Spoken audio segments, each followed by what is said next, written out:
Welcome to the Energy Central Power Perspectives podcast. This is the show that brings leading minds from the energy industry to discuss the challenges and trends that are transforming and modernizing our energy system. And a quick thank you to West Monroe, our sponsor of today's show. Now, let's talk energy.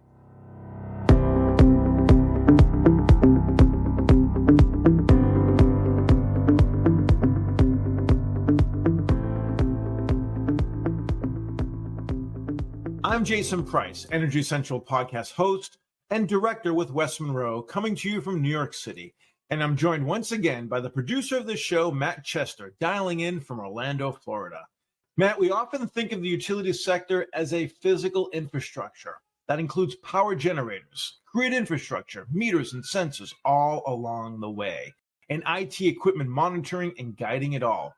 But the reality is that the human side is the fundamental base of the power industry, especially when it comes to the customers themselves. On the EnergyCentral.com community platform, where would you recommend the listeners go to learn more about the dedicated people behind the scenes powering our utilities? It's a great question, Jason, and I would say that if anyone listening in today hasn't looked specifically at the customer care group on Energy Central, they should definitely do so after they finish this episode. This community group, it's not just for people in, say, call centers or those who are responding directly to individual customer concerns, but rather it's the central hub in the Energy Central community for all the conversations related to delivering what customers need, and that could be in terms of technologies, programs, advice, support, and more. Thanks, Matt. We'll definitely look forward to continuing conversations there. And we know that today's episode will drive a lot of inspiration to our listeners on how and why to better engage with the broader utility customers. That's because today's focus is on the development and implementation of SMUD's Community Impact Plan, identifying different pockets of utility customers with varying needs, recognizing where there may be inequities, and building the utility as a trusted actor to address these challenges and shortcomings. Specifically, we're thrilled to get an expert view into this important topic from Erik Krause, the Director of Customer Experience Delivery at SMUD in Sacramento. Erik's passion is in reaching disadvantaged communities in SMUD's service area, identifying how certain communities are under-resourced and underserved, and that SMUD and its community partners can take to meet their needs.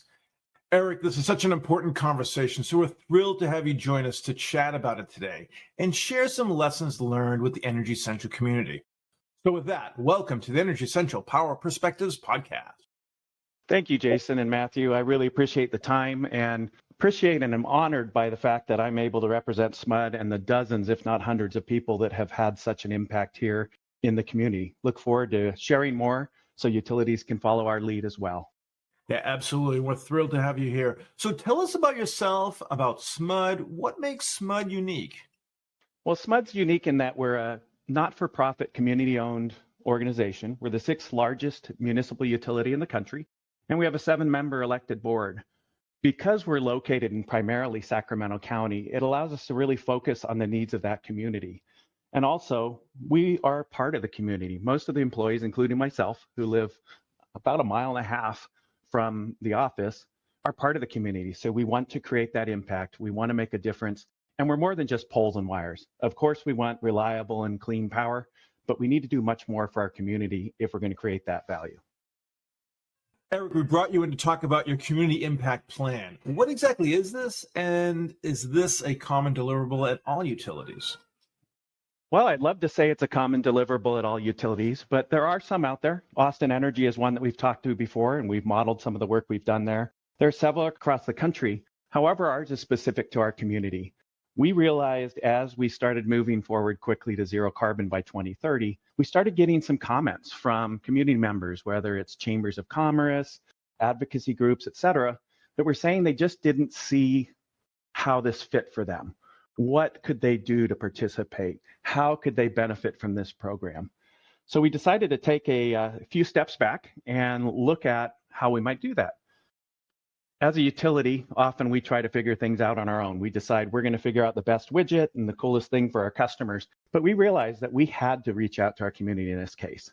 So we set up a series of meetings This was back in 2021. And we needed to make sure that we accessed people. Most of the time it was remote. So we set up meetings with community groups, with business groups, with customers themselves. We have an online system that we can ask customers questions to find out what SMUD means to them, what's missing for them, what are they struggling with in the community. It doesn't have to just be related to electricity. It could be anything, food, resources, jobs, etc. And how could SMUD help? So it's really exciting. There's a big collaborative group with SMUD, entire nonprofit community that we work with, and we asked, what can we do differently? So it's really exciting to have that change and be able to implement it based on what our customers see and need in the community. All right, so let's dig a little further. What were some of those gaps you identified? Can you give us some concrete examples that you walked away with after engaging with the community groups? Sure. Yeah. The thing was that everybody supported what we were doing, but a lot of it was gaps in knowledge, gaps of understanding. Our customers, in most cases, didn't understand what zero carbon by 2030 meant. Did that mean that we were shutting down all of our power plants? Did that mean that we were only going to provide electrification for customers? And when you don't have information, sometimes the first thing is fear, right?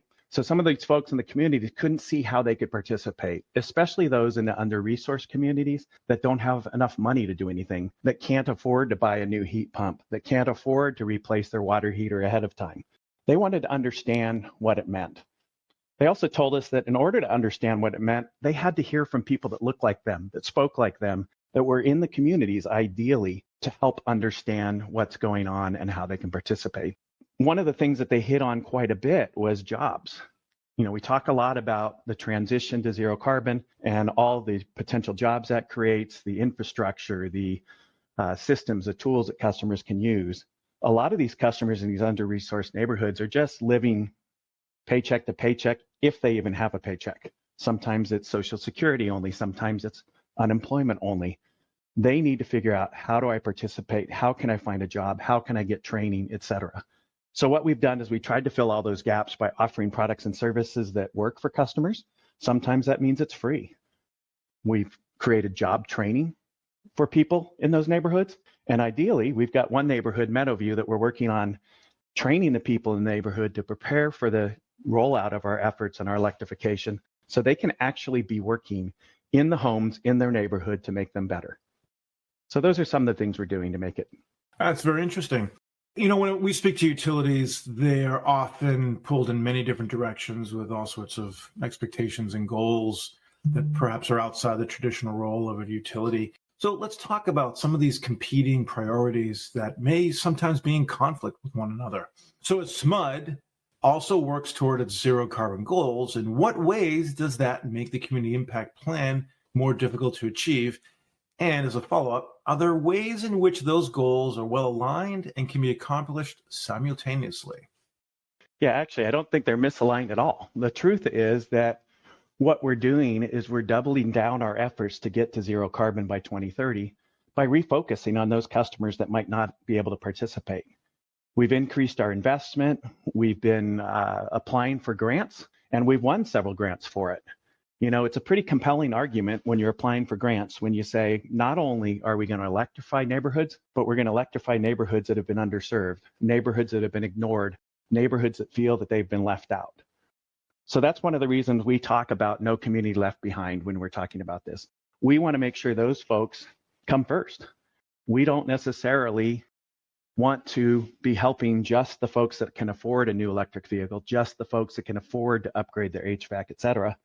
Those people don't need as much help as our other customers.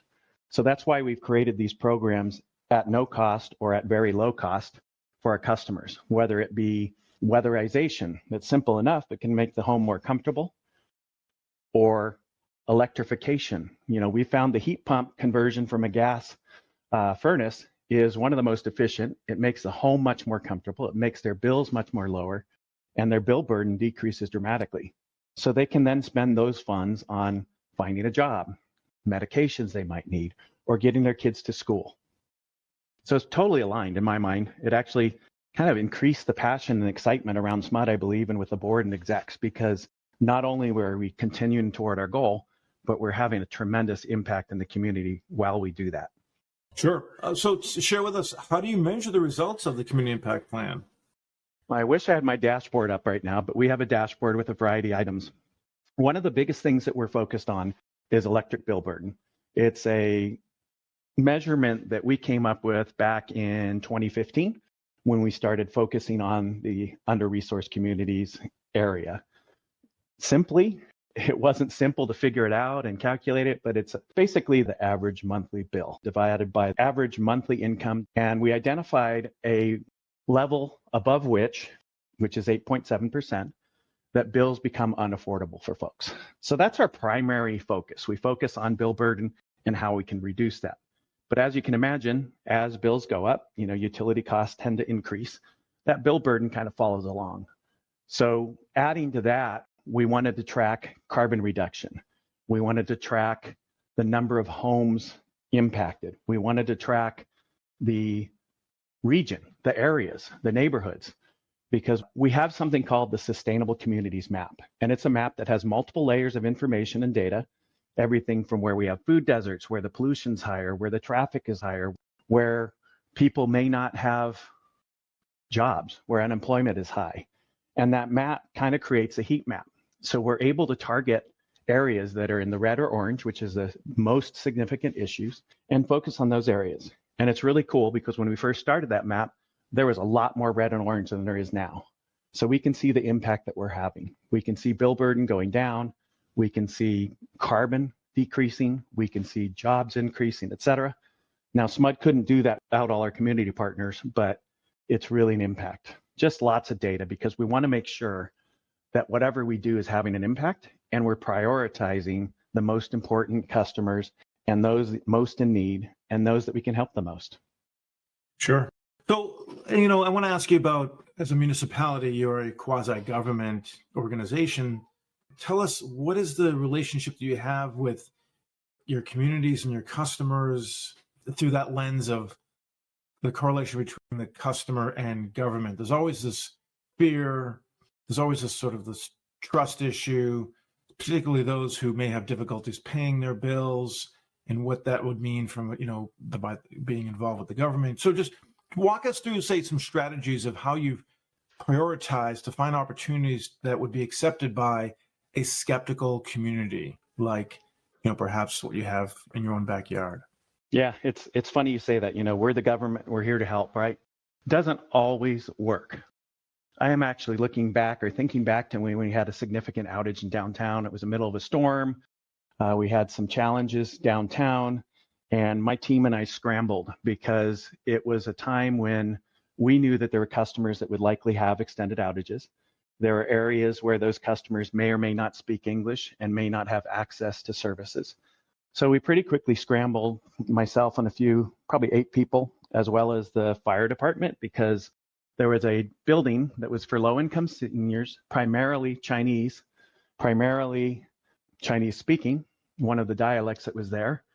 And very quickly we were deciding that we should evacuate the building. The generator that they had was no longer working, even with fuel that we had helped provide. The lighting was very little because it was just emergency lighting. So I remember going up the stairs with a flashlight with my team, starting to knock on doors, letting them know that we had buses there to take them to alternate housing. And maybe 1 out of 10 doors would open. And then eventually this woman, I'm 6'3", and this woman was probably about 5'0", if that, came up to me and said, stop. She said, you need to stop knocking. And I said, why? We need to help these people. They're not going to have power. We need to get them out of the building. She said, you're too big. You're scaring them. And it was kind of a shock to me. I know I'm tall, but I never thought that somebody would be scared of me. I'm a friendly guy. And so she asked to start knocking on the doors herself with me standing off to the side where I couldn't be seen. Every single door open, and we were able to help all those people. So that was a real epiphany for me that, it's one thing to have your customers say that you need people that look like us, sound like us, speak like us. It's totally different to have that experience and see the impact it had. So, going forward, we're working on translating our website into 14 languages.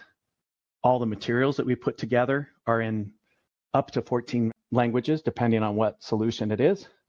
We actually just launched our first materials with Braille. And every single community we go into, we make sure that we have somebody that is known in the community. It might be a pastor. It might be a teacher. It might just be an older woman in the neighborhood that knows everybody. I'm thinking in Meadowview, we're going out on a walk in April, and the unofficial mayor of Meadowview is joining us because we know that they'll accept us more. So it's all about community partners. It's all about nonprofits. It's leveraging people that are trusted in the communities to be there with us and sometimes be there instead of us. And that's huge. Yeah, no doubt. Those are great examples. I mean, certainly being here in New York City, because diversity is, I mean, that's exactly what this city is all about. So the importance of being able to communicate and relate to your customer base is so important. And it's great to hear that you're helping lead a lot of that, and it's been successful.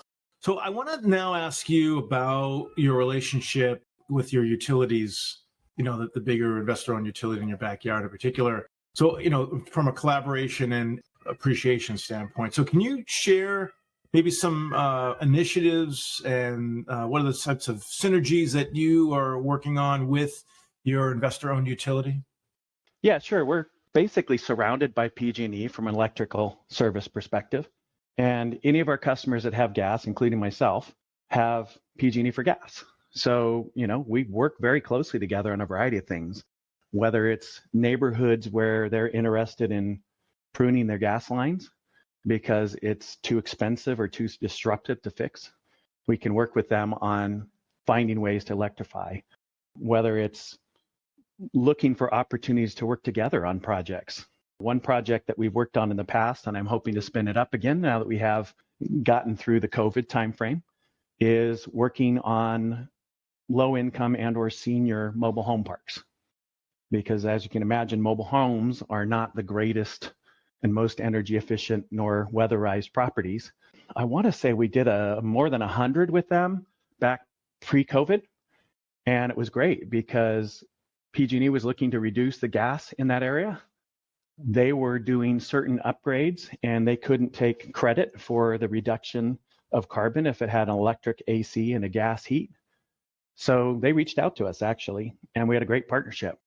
We also through that identified that some relatively simple and low cost fixes in mobile homes, putting a new blower motor in, a brushless blower motor, had huge impacts, insulating at the same time.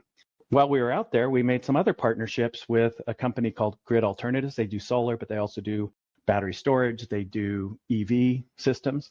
We were able to leverage that partnership to install EVs or EV chargers at homes of people that actually had EVs already. Not a lot of the low-income folks or people that live in those neighborhoods have EVs, but we're trying to make that change. And, the first thing is making it convenient for them to charge. So it's actually really interesting. We've got a great relationship with PG&E in the area, even though you might think they wouldn't love us too much because we're replacing gas appliances with electric. But love to do more. If they're listening now, please call me. Let's do more in the low-income communities. That's great to hear. Erik, we really appreciate this insights, particularly the, boots on the ground perspectives of what's going on at a municipality. So your passion, your insight, your thoughtful responses are really appreciated here. And I know our listening audience will feel the same. We have on the show something called the lightning round, which gives us an opportunity to learn more about you, the person, rather than you, the professional. We have 5 questions that we'd like to ask you. We ask you to keep your response to one word or phrase. So are you ready? Sure. All right, let's take it away. So what's your go-to road trip snack? Go-to road trip snack. Gosh, I'd have to say gummy bears. Jerky is good too, but gummy bears and my family would agree with that. What's the most underrated aspect of the Sacramento area? I think the food scene. Food is incredible. Now, especially that kids are older and not as picky, it's hard to decide where to eat. Every time you're turning around, there's a new place. Same thing with microbreweries. You can't get to them all. As you shared, you didn't start in the utility industry. So what would you be doing if not working in the utility industry? Wow. If I had stayed on my path originally, I would continue to be driving software sales and product development in the agricultural industry. That's where my dad started. But if I could really choose, I'd probably love to be an author. I've always wanted to write. I feel like I'm a good author, but I don't know for sure. Well, everyone has a book in them, so I encourage you to pursue that aspiration. All right. So what's your proudest accomplishment in your career to date? Wow, I've had a lot of them. SMUD's given me a tremendous opportunity to do a lot of great things. But I'd have to say, the whole effort around the community impact plan, we'd been doing this work before in 2016, but the community impact plan has just bumped it up so much. And the best part about it is there's so many people at SMUD that are involved. Everybody from the grid in helping upgrade facilities so that we can electrify faster, the communications team, the outreach team, IT, customer. It's just so cool to work with so many people at SMUD and to see the impacts. I look at the dashboard last week, and we've helped more than 30,000 under-resourced households with some type of education, electrification, weatherization, et cetera. And to me, knowing that I'm probably driving around town and at any time driving by a house that my team and the rest of SMUD has helped with bill burden, you just can't beat it. No, that's an impressive impact for sure. So as you know, this industry still is challenged by talent development, and there's not a good understanding that this is not, your daddy's utility anymore. This is a much more modern machine that's transforming right in front of us. So since you're near Silicon Valley, what would you tell a techie who is looking for a new career and considering the utilities? Now is super exciting time here. I think back to 2009, 2010, when there's a big wave of ARA funding. That was incredibly fun. A lot of development and new technology, et cetera. 10, 15 years later, I think it's going to be even bigger. The technology that's available now, how we can leverage AI, how we can be more sophisticated about running our grid. SMUD's got a lot of projects coming forward in the next few years, funded by grants and funded by ourselves, to just dramatically change the utility space. And it's an exciting place to be. There's a reason I've been here, came from software, and I'm here for 24 years and still here. It's always changing, always exciting. It's not a boring type career. It's amazing. It's constantly changing and constantly improving. I'd suggest, municipal utilities are a lot of fun too, because they have that community focus and that real interest in making an impact there in the community. We've started asking podcast guests to pitch a lightning round question for future guests. So this one is from Professor Greg Keolian of the University of Michigan. What do you do personally to reduce your energy and carbon footprint? Well, funny you should ask that. It's been really interesting because I've been remodeling a little pool house behind our property, and I just bought my first induction range. I haven't used it yet, but I'm planning on making some cookies tonight. I'm also going to be looking into whether I can replace a heat pump water heater in the back there instead of the gas. And haven't bought an EV yet, but looking at an electric bike. Okay, and then over to you, Erik. Now it's the opportunity for you to ask a question that you'd like to hear answered by a future podcast guest. Sure, yeah. The one thing I can think of is, I'm a competitive guy. So, I guess the question is something around, what are you all doing to create a positive impact in the community for those who may not otherwise be able to participate? I'd love to hear about it. I'd love to see other utilities imitate us. That'd be amazing. All right. Well done, Erik. And as a reward for successfully navigating the lightning round, we want to give you the final word of the episode. So what's the lasting piece of advice you hope listeners take away from today's conversation? I'd like to think that listeners take away from this conversation that sometimes at the utilities, we get so wrapped up in terminology, acronyms, et cetera, we forget that our customers aren't there with us. They need to understand. We need to use simple language. We need to explain what we're trying to accomplish. And I think even more importantly, we need to take the time to listen to our customers and build things that mean something to them and have an impact to them. Definitely, we will need some benefit to the utility as well, or it doesn't make sense. However, what's in it for me? What's in it for our customers? And how do we get that message out? That's critical. Well said. And thanks for your time today for joining us.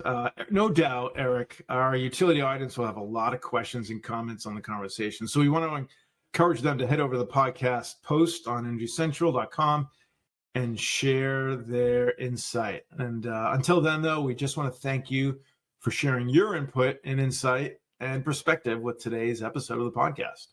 You're welcome. It was a lot of fun, and I appreciate the platform so we can help others do the same. Absolutely. That is our mission. So once again, you can always reach Erik through the Energy Central community platform where he welcomes your questions and comments. And if our listeners have a question they want to have answered in a future episode of the podcast, and even hear their own voice on an upcoming episode, we've started this year offering the opportunity. Listeners can head to the SpeakPipe link we'll leave in the show notes, where you can leave us a recorded message, including a question you're eager to have answered for a future episode of the podcast.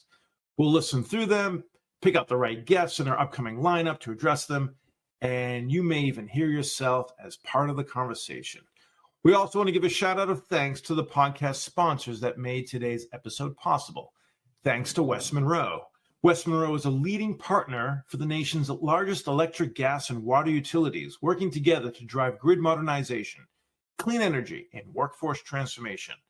West Monroe's comprehensive services are designed to support utilities in advancing their digital transformation, building resilient operations, securing federal funding, and providing regulatory advisory support. With a multidisciplinary team of experts, West Monroe offers a holistic approach that addresses the challenges of the grid today and provides innovative solutions for a sustainable future.